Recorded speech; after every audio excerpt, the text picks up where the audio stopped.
tableau représente une partie du monde d'aujourd'hui. Tout ce qui nous entoure, tout ce qui fait que nous sommes aujourd'hui, nous êtres humains, sur la planète, et nous impactons la planète. Donc cette série-là, qui s'appelle Look the World, j'ai près de 70 œuvres déjà, donc je peux très bien montrer des lecteurs sur un banc, ou une carcasse de voiture, une usine, un bateau de croisière, des agents de police en plein travail, etc., etc., etc. Et bien j'ai une partie aussi qui est malheureusement pas trop exploitée, qui est donc du portrait. J'aime beaucoup prendre des photos dans des lieux atypiques avec un modèle. D'ailleurs, je recherche tout modèle féminin principalement, qui aimerait poser, parce que étonnamment j'ai du mal à trouver. À savoir que les photos ne m'appartiennent pas, elles leur appartiennent. Je donne toutes les photos au modèle, ce qui peut faire un pressbook. Donc au contraire des autres photographes en fait. Je ne retiens que 3 ou 4 photos qui me permettent de travailler. Voilà, donc je passe le message, si éventuellement. Sinon j'ai une série de portes, donc des portes que je trouve un peu partout, des portes de maisons abandonnées, je tiens à préciser, absolument pas d'habitation particulière. Et c'est pareil, c'est aussi un petit tour de France, des portes de France en fait. Les vieilles fermes. Donc vous avez ce qu'on appelle de l'urbex, c'est-à-dire que c'est de l'exploration urbaine. Je vais prendre mes photos dans tous les lieux abandonnés, que ce soit des forts, une maternité pour le cas donc ici présent, une villa, une usine. J'ai pour principe de rentrer dans ces lieux oubliés, de ne toucher à rien, de prendre les photos qui m'inspirent, et ensuite éventuellement je rehausse le côté de la lumière, et je rehausse les couleurs. Voilà. Mais les couleurs sont d'origine, tout est d'origine.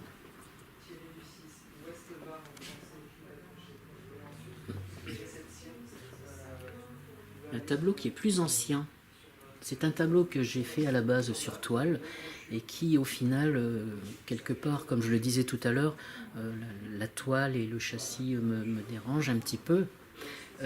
Donc j'ai voulu le reprendre, j'ai scanné mon travail, la toile, et je l'ai donc fait imprimer sur plexiglas. C'est une peinture qui remonte à 2012. Le même procédé. Voilà, c'est un hommage au disco, aux fans de disco. J'ai vécu tout jeune, donc du coup cette période, et c'est un honneur au disco qui nous a beaucoup influencé au final.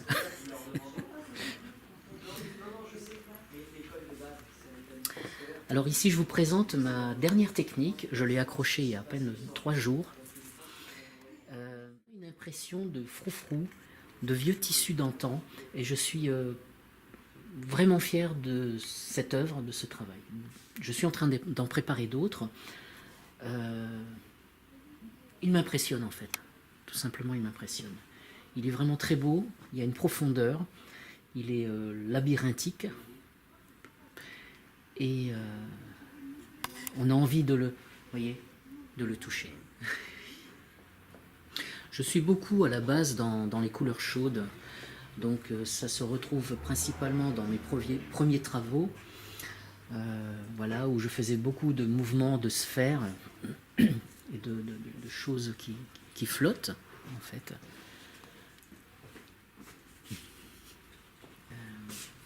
Alors avec ce tableau, j'ai essayé d'y mettre un esprit mandala. Alors ici, nous avons une technique qui m'intrigue en fait. Ce sont des coulures, j'appelle ça des coulures parce qu'on peut y voir effectivement avec le rouleau, l'acrylique. Donc comme je tiens à le préciser, aucun travail n'est fait par logiciel PC et pas de Photoshop. Le Photoshop, je ne connais que le nom. Et ça, je suis catégorique là-dessus. Il n'y a pas de logiciel PC. C'est de l'acrylique, c'est un mélange donc de techniques acrylique, découpage. J'utilise un photocopieur pour pouvoir agrandir mon œuvre, parce que si je démarre sur une petite feuille comme ça peut être un carton, ça peut être n'importe quoi. À titre d'anecdote, un jour j'ai démarré sur un post-it, que j'ai toujours. Un coup de photocopie, j'agrandis, je retravaille dessus, avec donc du stabilo, avec ou alors aussi une bombe acrylique. J'utilise un gel, voilà. C'est un mélange, je superpose les techniques. J'ai tendance à dire que je vais en profondeur. Je superpose, et je vais en profondeur dans ma façon de faire. J'expérimente, j'aime ça. Donc c'est une série où on y voit des coulures.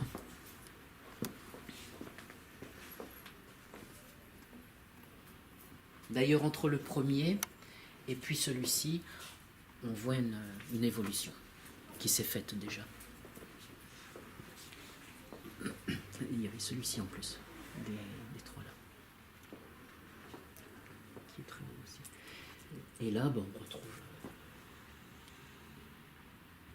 C'est bien. Alors, les cimetières. Les cimetières intriguent beaucoup, mais ça fait partie de la vie. Quel contraste, hein, mais ça fait partie de la vie et ça nous entoure. Malheureusement, plus grand monde ne va dans les cimetières, alors qu'en fait, c'est très chargé d'émotions, très chargé d'histoire aussi. Et je pense que c'est quelque chose qu'il ne faut pas oublier. Là, pour prendre l'exemple de ce tableau, vous avez des tombes napoléoniennes. C'est une partie d'un cimetière à Metz qui est oublié, pas abandonné, mais oublié, et qui fait penser un peu au Père-Lachaise. Le mot, la comparaison est grande, mais je vous garantis que c'est un peu ça. Vous y trouvez des tombes napoléoniennes, des tombes de sœurs, de prêtres, d'hommes politiques, de la région, bien sûr, mais j'aime beaucoup y flâner.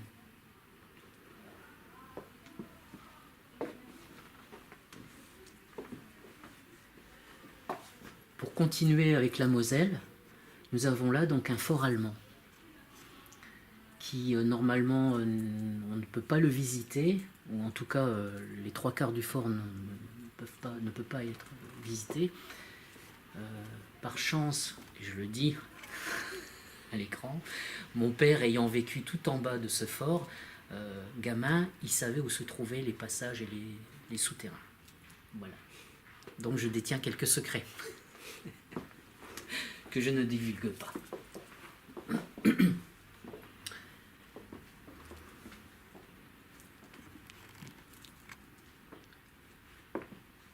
J'aime aussi fréquenter les hôtels abandonnés, les villas abandonnées, les entrepôts, les commerces qui ont brûlé ou qui sont oubliés. C'est quelque chose de très très surprenant parce que c'est là aussi très chargé encore il y a un vécu qui est présent, il y a toute une histoire qui est encore présente. Donc je prends les photos telles que les lieux m'inspirent, sans rien y toucher.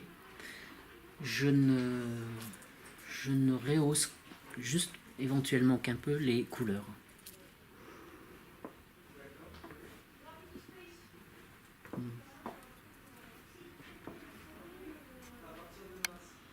Alors donc là, voici les cartes dont je vous parlais tout à l'heure. C'est vraiment très intéressant. Je prends par exemple celle-ci. On peut y voir donc toujours en urbex une poussette et au fond donc là-bas dans les gravats le berceau.